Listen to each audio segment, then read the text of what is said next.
Good morning. Thank you, Malvika, for the nice welcoming words. Thank you. I'm not in my national costume, but thank you for calling us all handsome this morning. I appreciate that. Honorable members of Parliament, LGBTI activists, colleagues, government experts, development partners, dear friends, welcome to Bangkok. Welcome to the regional dialogue on the rights and health of lesbian, gay, bisexual, transgender and intersex people in Asia and the Pacific. It is inspiring to see that probably more than 200 people from more than 30 countries all over Asia and Pacific have come together today here in Bangkok for this regional dialogue. This is a testimony that our principles, that human rights is for everyone, regardless of their sexual orientation and their gender identity. And this platform is going to be an open and frank discussion about lived realities and experiences of LGBTI people across the region.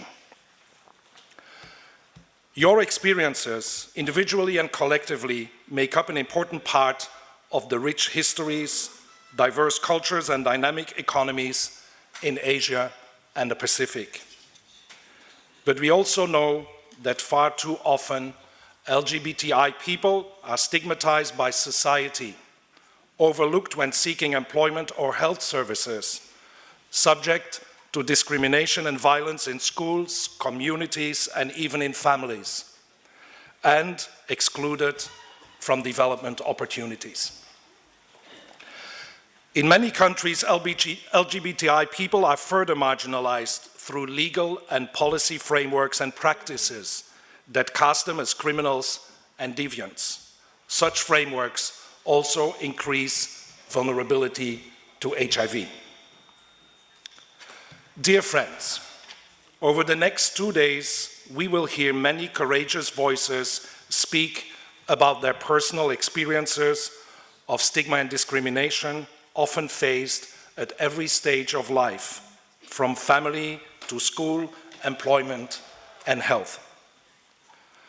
But luckily, we will also hear about the positive changes underway in many countries, cities, and communities that are enabling people, and increasingly many young people, to claim their rights and realize their goals and aspirations.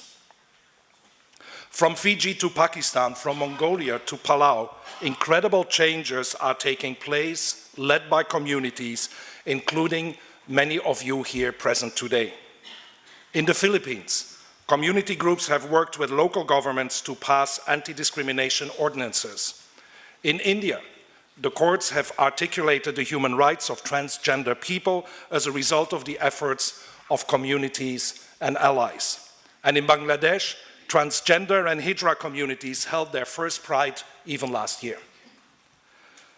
Last Tuesday, only a few days ago, the second phase of the Being LGBT in Asia initiative was launched by our colleagues from UNDP, the Swedish Embassy, USAID, and civil society. This is the first regional UN initiative working directly on LGBTI rights and inclusion. Over the last 2 years, it has helped to establish a knowledge base on LGBTI issues, and our dialogue will help to shape priorities for the second phase to come. This regional dialogue is about learning from these initiatives, be it individual or collective. It is also about building solidarity, forging new partnerships, and making commitments to protect the human rights and health of LGBTI people. Dear friends, by the end of the year, we are entering a new development era, moving from the Millennium Development Goals to the Sustainable Development Goals.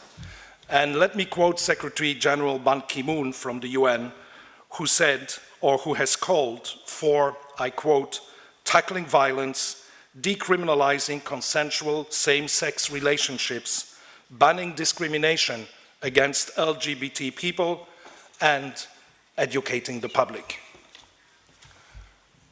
In order to achieve these goals, there must be greater attention to the people and communities that were left behind or excluded from the benefits of development.